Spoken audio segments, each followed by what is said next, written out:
¿sí? En donde esos sí duran solamente hasta la siguiente vigencia fiscal, de acuerdo con lo que dice la Constitución política.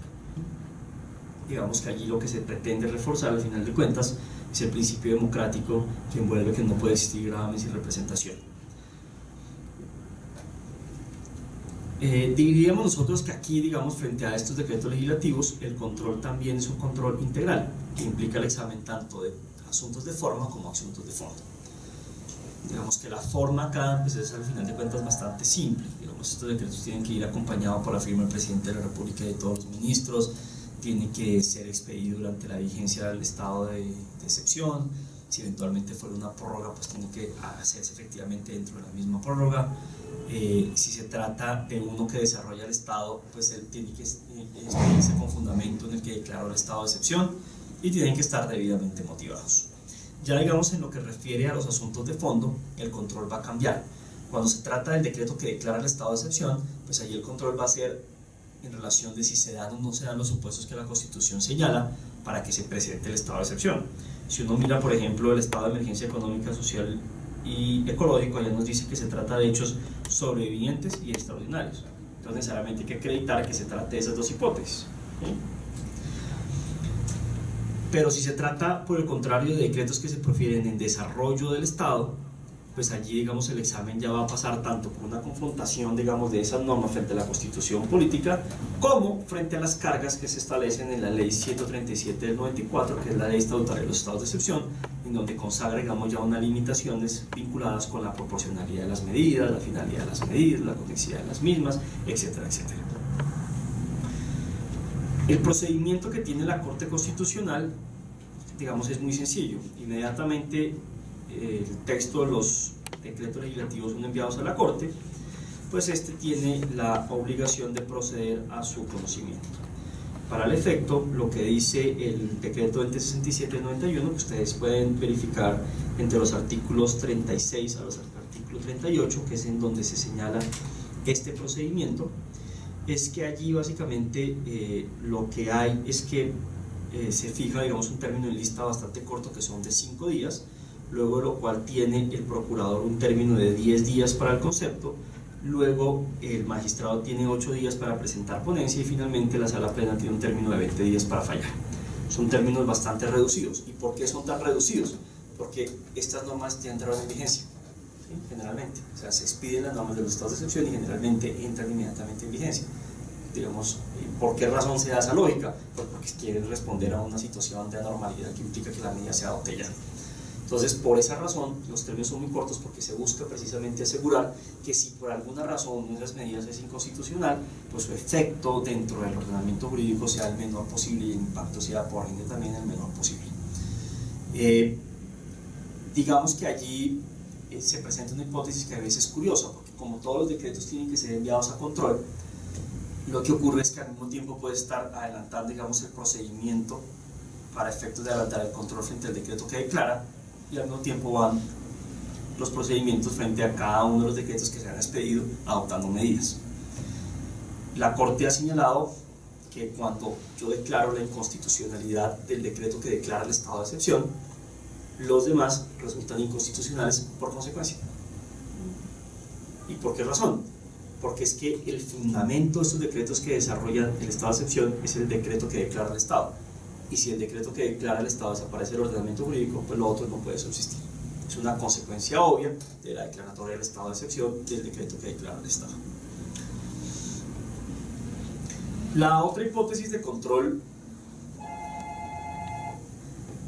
preguntas por vía internet. La otra hipótesis de control posterior automático es la correspondiente a las leyes aprobatorias de tratados internacionales. Miren que yo antes les hablaba de tratados internacionales y ahora les hablo de ley aprobatoria de tratado internacional, y la hipótesis está relacionada con lo que yo les decía hace un momento. El presidente negocia y adopta el texto, pero ese texto no sirve de nada si no adelanta el trámite de incorporación interna. Entonces lo debe traer al Congreso de la República, quien tiene bajo su cargo la obligación de aprobarlo o de improbarlo, es decir, sí o no. Si él decide que sí, entonces el texto queda convertido en una ley, que es la forma a través de la cual se expresa el Congreso de la República. Si él dice que no, pues lo que ocurrió en el fondo es que archivó una iniciativa de naturaleza legislativa. le dijo que no a un texto que se pretendía incorporar en la ley. Allí, frente a la ley aprobatoria del tratado, que lo único que hace es coger el texto del tratado y meterlo en una ley, o sea, digamos, la ley aprobatoria no trae más de 2 o 3 artículos, uno en el que incorpora el texto y otro en el que le pone en vigencia, no trae más. Frente a esa ley, el control es posterior automático. ¿Por qué? Porque resulta que la Constitución nos dice que para que haya control de constitucionalidad, esa ley debe ser sancionada. Debe ser sancionada. Y dice la Constitución que dentro de los 6 días siguientes a la sanción de la ley, el Gobierno Nacional tiene la obligación de enviar tanto la ley sancionada como el texto del Tratado Internacional a control de la Corte Constitucional. Y la Corte Constitucional lo que hace es un único procedimiento en el que va a controlar tanto la ley como el tratado. Digamos, es una única sentencia y es una única fijación de lista y es un único concepto de procurador. Acá el trámite, de acuerdo con lo que dice el 2067 del 91, es el mismo de la acción pública y constitucionalidad, es exactamente el mismo, no cambia.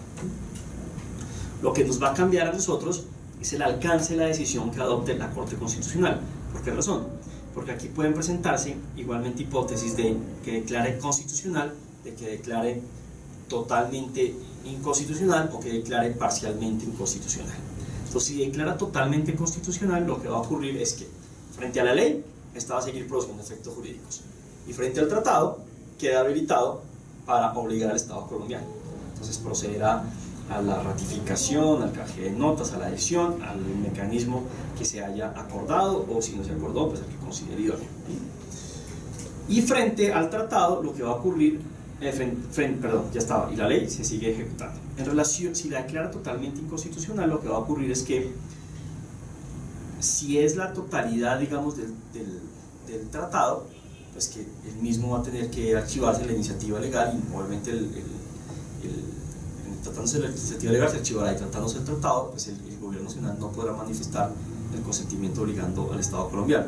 Pero si es frente a algunas de las disposiciones, es cuando se presenta la hipótesis de inconstitucionalidad parcial, que sería el tercer escenario. Allí lo que me dice a mí la Constitución es que cuando se trate de una inconstitucionalidad parcial, lo que va a ocurrir es que, si se trata de la ley, la Corte lo que va a hacer es proferir un fallo modulado. Entonces le va a dar una interpretación al contenido de la ley, ¿sí? Va a decir, esta norma se entiende equilibrio bajo el siguiente entendido. Y si se trata frente al tratado, lo que va a exigir es que el Gobierno Nacional, cuando vaya a manifestar su consentimiento, lo haga formulando una reserva o declaración interpretativa. Es decir, va a excluir el alcance de una cláusula frente al Estado colombiano, o va a excluir un alcance que tenga una cláusula en su interpretación frente al Estado colombiano. Es decir, que digamos, de una manera bastante global, lo que la Carta quiere es preservar la constitucionalidad de la propia supremacía de la Constitución frente a lo que se adopte a nivel de tratados internacionales. Y por eso, digamos, mantiene, digamos, esa dualidad, la incorporación vía ley y también el control de ley y tratado, con los efectos que cada una de ellas se genera.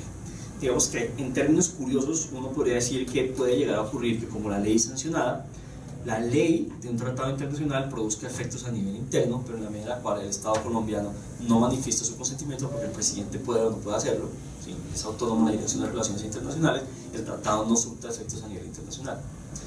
Eso, digamos, puede llegar a tener poca lógica cuando se trata de tratados bilaterales, por ejemplo en asuntos de comercio o en asuntos económicos, pero puede llegar a tener mucha lógica cuando se trata de tratados de derechos humanos, porque los tratados de derechos humanos generalmente son multilaterales.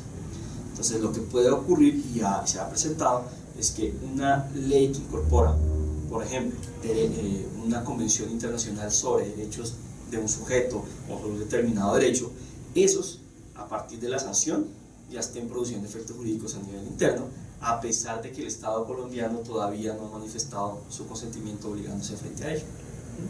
El último caso que recuerdo fue el de la Convención Internacional sobre los Derechos de las Personas con Discapacidad. El Estado colombiano se resguardó un tiempo, si no estoy mal, como 6 o 8 meses antes de manifestar el Estado la obligatoriedad frente al mismo. Y eso tenía una lógica, y es que ahí había unos compromisos que implicaba que el Estado, al momento de manifestar el consentimiento, dijera quién iba a nivel interno a desempeñar unos roles que la Convención traía. Pero mientras tanto, como esa convención traía un amplio catálogo de derechos, esos derechos eran exigibles. Eran exigibles. El alcance del control frente a los tratados internacionales también, digamos, implica un examen tanto de forma como de fondo y sería un control integral y definitivo. Se supone que una vez la Corte avale, el tema no puede volverse a controvertir. La tercera hipótesis de control posterior automático es frente a las leyes que convocan al referendo o a la asamblea constituyente, referendo constitucional o asamblea constituyente. Aquí básicamente lo que la Corte señala es que cuando se utiliza estos dos mecanismos de reforma constitucional, allí tiene que existir, digamos, un acto previo que es una ley de convocatoria, a través de la cual precisamente lo que se hace es el llamamiento a las urnas a los ciudadanos para adoptar una decisión en relación con el establecimiento o la convocatoria de la Asamblea Constituyente con unas competencias, unas funciones y unos términos específicos para cumplir su labor, o porque se le presenta un texto cuya finalidad es reformar la Constitución política. ¿Sí? Como tiene que existir una ley de convocatoria, lo que dice la Constitución es que antes de que nosotros llamemos a los ciudadanos a las urnas, pues verifiquemos la constitucionalidad de lo que estamos haciendo. ¿Sí? Y básicamente, como se trata de actos dirigidos a producir una reforma constitucional, pues la Constitución dice el control que se haga frente a esa ley de convocatoria va a ser específicamente y únicamente frente a avisos de procedimiento. Esa competencia está asignada en el artículo 241, numeral segundo de la Constitución. Entonces, allí lo que la Corte Constitucional va a hacer es examinar la constitucionalidad de esa ley de convocatoria y va a mirarla solamente por vicios de procedimiento. El antecedente de los juicios de sustitución viene precisamente de una ley que pretendía adelantar un referendo constitucional. Fue la sentencia C-551 del 2003 en la que la Corte dijo: yo, cuando hago un control de vicios de procedimiento, hago a su vez un control de competencia. Miro si la autoridad que pretende reformar la Constitución está efectivamente reformándola y no sustituyéndola, no reemplazando esta Constitución por otra en su totalidad o en sus elementos esenciales o definitorios. Y allí adelantó una primera hipótesis de sustitución de la Constitución, que posteriormente la fue desarrollando. Hoy en día ya existen, si no estoy mal, unas 6 declaratorias de sustitución de la Constitución frente a actos legislativos. Incluso también referendo constitucional. Recuerden que uno de los argumentos para efectos del referendo constitucional es que se pretendía establecer la posibilidad de una segunda reelección. No solamente fue declarado inexequible por vicios de trámite propiamente dicho, sino también por una sustitución de la Constitución. Entre otros, recuerdo en mi mente en esos momentos uno de los elementos esenciales que se definió que traía nuestra Constitución política era la alternancia en el poder. La alternancia en el poder, que a su vez dependía del flujo del sistema de equilibrios y de diferencia de contrapesos. Fue una de las razones que llevó a que se declarara inconstitucional ese referendo. Pero entonces es bastante curioso porque miren que aquí el control que se adelanta es frente a la ley de convocatoria, y eso implica que yo tenga que examinar todos los actos que se producieron con anterioridad antes de llegar a esa ley de convocatoria, y eso dependerá, digamos, en primer lugar, por ejemplo, si hablamos de un referendo, de si el referendo fue de iniciativa gubernamental o fue de iniciativa ciudadana, que son los únicos que tienen iniciativa. Si es de iniciativa ciudadana, entonces tengo que ver toda la normatividad referente a los mecanismos de participación ciudadana. Entonces, que el comité, que las cuentas, que los avales, todo ese tipo de cosas entrarían entonces a hacer hipótesis de procedimiento para efectos de declarar la constitucionalidad de una ley de convocatoria a referendo constitucional que lo vigencia ese. Si se trata gubernamental, pues es más sencillo, simplemente que se cumpla con la obligación del gobierno nacional, y en ambos casos lo que habrá que mirar también es que se agote el procedimiento legislativo en debida forma. ¿Por qué? Porque tiene que incorporarse a través de una ley en la que hace el llamamiento.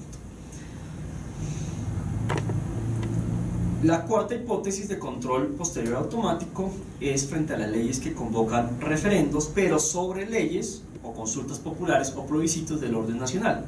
Esa competencia está en el artículo 241, numeral tercero de la Constitución. Frente a esa hipótesis no hay regulación alguna en la normatividad referente a las actuaciones de la Corte.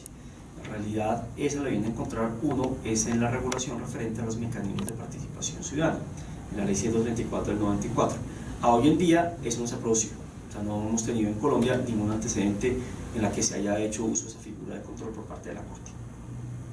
Igual que en el anterior, tampoco tenemos hoy en día hipótesis de control frente a Asamblea Constituyente.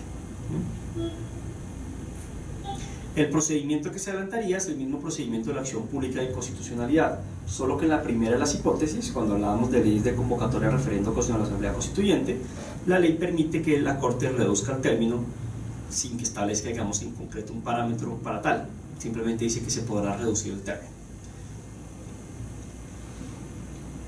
Ese sería entonces, digamos, el primer tema de las competencias que tiene asignada la Corte, lo que llamaríamos nosotros los medios de control constitucional de la actividad pública. Pero antes de cerrarlo, es importante hacer el link con la siguiente atribución en cabeza de la Corte. Nosotros decíamos que existe control previo y control posterior. Control previo, excepcional y automático. El control posterior, automático, y yo les decía a ustedes, por vía activa. El control posterior por vía activa, precisamente como su nombre lo indica, implica el ejercicio del derecho de acción en cabeza de los ciudadanos con miras a garantizar la supremacía e integridad del texto constitucional. Y eso en Colombia básicamente lo vamos a tener a través de dos acciones que son las previstas para ese objetivo, indistintamente que se puedan complementar con otras acciones de otra naturaleza. Pero las dos acciones previstas para ese objetivo son la acción pública de inconstitucionalidad y la acción de nulidad por inconstitucionalidad. La acción pública de inconstitucionalidad encabeza la Corte Constitucional y la acción de nulidad por inconstitucionalidad encabeza el Consejo de Estado. Ambas son de raigambre constitucional. La una la encontramos en el artículo 241, la otra la encontramos en el artículo 237. Pasemos entonces al segundo gran acápite de este curso referente a los procesos y procedimientos ante la Corte y veamos entonces la acción pública de inconstitucionalidad. Pero antes de eso, vamos a refrescarnos. Gracias.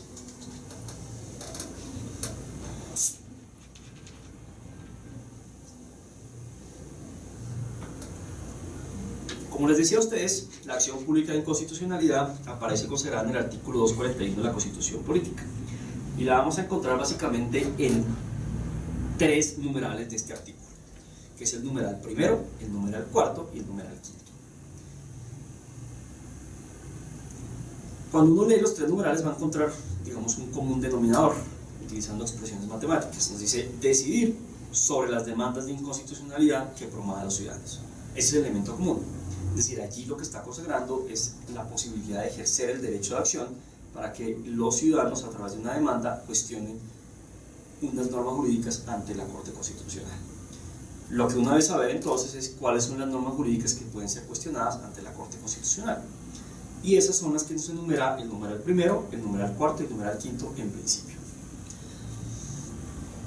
Recuerden ustedes pues, que básicamente la acción pública de inconstitucionalidad aparece consagrada en la Carta del 91, yo diría que como un derecho político y fundamental, a través del cual los ciudadanos acuden ante la Corte Constitucional para que ésta decida con fuerza erga omnes si el contenido material de una de las normas demandadas se ajusta a la Constitución o si también el procedimiento que se adelantó se ajusta a ella. Hay que tener en cuenta que el control que se adelanta por vía de acción pública de constitucionalidad también involucra el examen del bloque de constitucionalidad, pero el bloque de constitucionalidad obviamente únicamente va a aplicar frente a irregularidades de fondo y no de forma.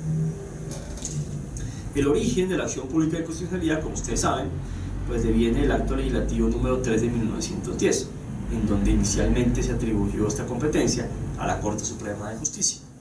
Era una competencia bastante amplia. La norma decía sobre todas las leyes o decretos acusados ante ella por cualquier ciudadano. Es decir, había, digamos, como una acumulación de materias de control de constitucionalidad, estaban todas en cabeza de la Corte Suprema de Justicia. Con los años, cuando ya se creó el Consejo de Estado, pues se hizo la distribución y básicamente fue en el acto legislativo 1 del 45, en donde se le asignó al Consejo de Estado el conocimiento de la acción de nulidad por inconstitucionalidad, que se mantiene a hoy en día. La Constitución Política distingue esas dos atribuciones de control. Ya en cuanto a los actos que son objeto de control por vía de acción pública, uno diría que ateniendo al artículo 241, pues ahí encuentra uno 4 materias que son objeto de control por parte de la Corte. La primera que nos dice es la de los actos reformatorios de la Constitución, solo por vicios de procedimiento, por obvias razones. Pero miren que la expresión que utiliza la Constitución es amplia, me habla de los actos reformatorios de la Constitución, cualquiera que sea su origen. Cualquiera que sea su origen. Es decir, que me está diciendo que puede ser por acto legislativo, por asamblea constituyente o por referendo constitucional. Entonces aquí vuelvo a lo que les decía hace un momento cuando hablábamos de control posterior automático. Ahí el control posterior automático es frente a la ley de convocatoria, pero como allí no se agota la reforma constitucional, porque la ley de convocatoria solamente es el llamamiento. Una vez se hace el llamamiento, lo que ocurre es que los ciudadanos van a las urnas, toman una decisión, pero antes de eso hay que mirar el censo electoral, hay que producir un decreto, hay que montar unas elecciones, hay que mirar si se produce el resultado esperado, hay que verificar si se cumple con los requisitos que trae la Constitución frente a cada uno de estos mecanismos de reforma, en donde exige un umbral determinado de participación y en donde exige la mayoría de los votantes a favor de una decisión. Solamente cuando se produzca esto, entonces va a existir allí en esas hipótesis de reforma constitucional, y esas reformas constitucionales que se producen también son objeto de control por parte de la Corte. ¿Cómo lo sería si eventualmente se produce una reforma vía Asamblea Constituyente y la Asamblea Constituyente se pronuncia? Y ese acto que se pronuncia a ella también sería objeto de control ante la Corte, de acuerdo con lo que consagra nuestra Constitución actualmente. Obviamente la vía que generalmente ha sido objeto de control y que nosotros conocemos es la de los actos legislativos, porque digamos los distintos procesos de referendo o han naufragado porque se han declarado ni siquiera la ley de convocatoria, y solo uno que salió avante.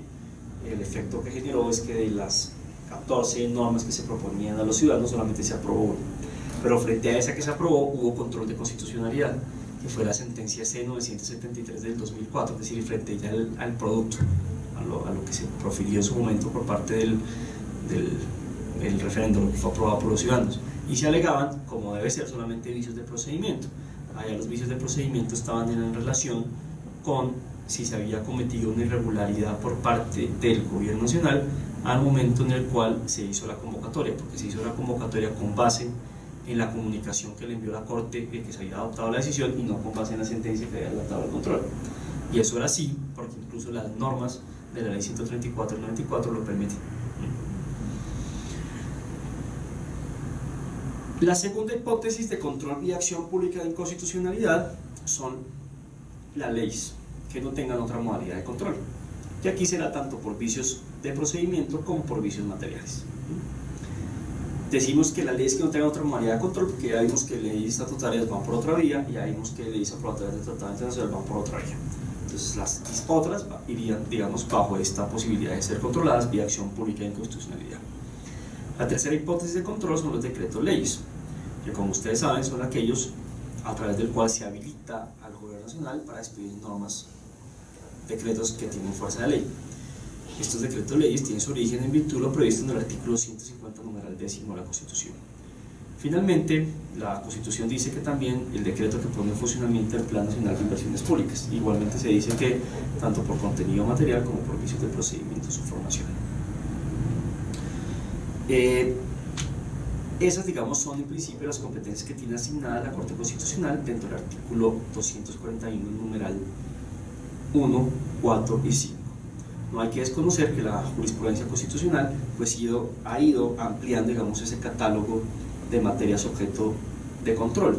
Una de ellas, por ejemplo, la hipótesis de las omisiones legislativas. En principio, las omisiones legislativas no tienen un reconocimiento expreso dentro de la Carta Política. Sin embargo, la jurisprudencia de la Corte ha entendido pues, que es viable adelantar un control frente a omisión a partir de una distinción que ella misma ha generado entre omisiones absolutas y omisiones relativas. La omisión absoluta, que implica una ausencia total de regulación sobre una materia, y las omisiones relativas, que implican que sí existe una legislación, sí existe una ley, solo que esa ley, llamémoslo así, es incompleta.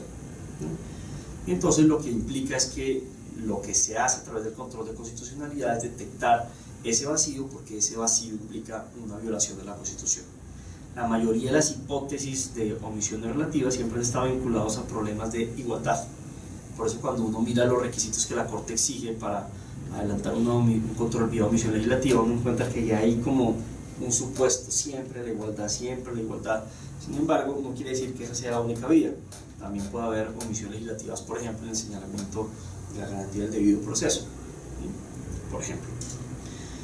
Digamos que si uno se atiene a la jurisprudencia maneja como unos 5 requisitos para que proceda un control vía omisión legislativa relativa, que en realidad uno podría, digamos, muchas veces concretarlos en 3. Que exista una norma en la cual se predique la omisión. Segundo, que a esa norma le falte una condición, un ingrediente, un supuesto que la haga, digamos, constitucional. Y segundo, que exista un mandato, digamos, dentro de la propia Constitución que implique que tenga que completarse, digamos, ese vacío que le falta a la norma. Es decir, siempre tiene que haber un supuesto previsto dentro de la Constitución política a través del cual se impone esa obligación de legislar sobre la materia. Y es ese incumplimiento de ese deber el que lleva finalmente a que se profiera una decisión por parte del Tribunal Constitucional. En cuanto a la competencia en el conocimiento de la acción pública en constitucionalidad, pues la Constitución es clara en señalar que su conocimiento le corresponde a la sala plena de la Corte Constitucional, que, como ustedes saben, está compuesta por 9 magistrados, 3 que vienen de ternas elaboradas por la Corte Suprema de Justicia, 3 que vienen de ternas elaboradas por el Consejo de Estado y 3 de ternas que vienen elaboradas por el Presidente de la República, correspondiéndole la elección al Senado. Hoy en día, como ustedes saben, estamos en proceso de reemplazo de un magistrado hasta el día de hoy, que es la silla que dejó el magistrado Alberto Rojas Ríos. Ya se encuentra, digamos, una lista de candidatos elaborada por personas inscritas ante el Consejo de Estado. Los que son los titulares para ejercer la acción pública en constitucionalidad, básicamente, pues son las personas naturales, que a su vez sean nacionales y que a su vez sean ciudadanas. ¿Por qué razón se exige que sean ciudadanas? Porque precisamente se trata de un derecho político, ¿sí? Y los derechos políticos los ejercen son los ciudadanos, ¿sí? Recuerden que ser ciudadano en Colombia, pues al final de cuentas está sujeto a la obtención de la mayoría de edad, que es tener más de 18 años, pero a la vez no estar privado en el ejercicio de los derechos políticos como una de las sanciones que trae, pues, el régimen penal, que es la interdicción de funciones públicas, que implica sobre también las restricciones del ejercicio de los derechos políticos como el voto, y igualmente la posibilidad de ejercer la acción pública en constitucionalidad.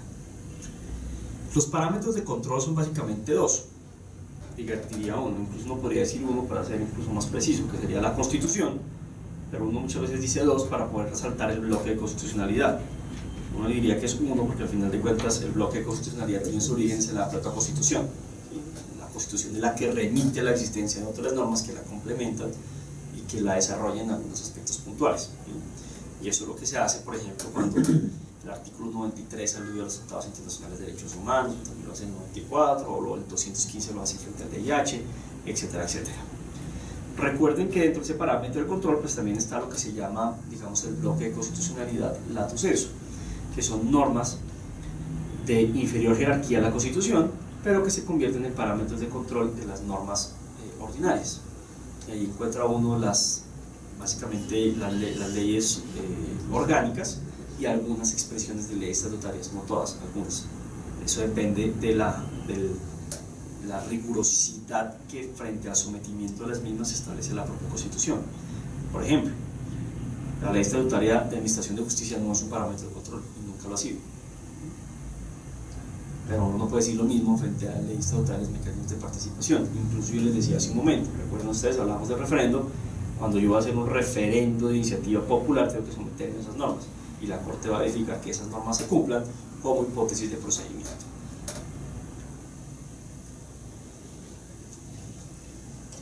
La acción pública de constitucionalidad tiene su procedimiento consagrado básicamente en el decreto 2067 de 1991, con algunas normas que la complementan previstas en el reglamento interno de la Corte, que es el Acuerdo 05 del 92. Básicamente una demanda de inconstitucionalidad pues se caracteriza por la informalidad que tendría su presentación.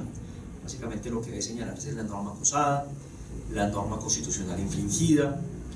Si voy a invocar un vicio de procedimiento, pues tengo que señalar cuál fue el trámite ordenado que se desconoció o que se incurrió en una violación en relación con él.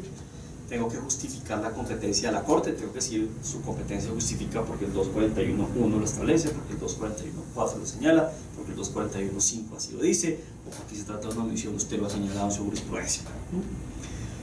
Y además de eso tengo que exponer las razones por las cuales considero que se presenta ese desconocimiento de la Constitución frente a la norma demandada. Y en eso las razones, pues la jurisprudencia ha ido creando lo que se denominan las cargas, y es que implica que esas razones tienen que tener, digamos, un elemento comprensivo que se deriva tanto de lo que yo estoy invocando como contrario a la Constitución, como las normas constitucionales que le sirven de fundamento. Y desde la sentencia C-1052 de 2001 hacia arriba, la Corte ha sostenido que esas razones tienen que cumplir con unas cargas que son las cargas de certeza, de claridad, de especificidad, de pertinencia y de suficiencia. ¿Sí? Entonces, por ejemplo, si yo digo la carga de certeza, ¿qué implica la carga de certeza? Pues que lo que yo estoy diciendo, que dice la norma que está demandando, sea efectivamente lo que corresponde a su tenor normativo. ¿Sí? No puedo decir esta norma dice esto cuando esa norma no señala esa hipótesis normativa. ¿Sí?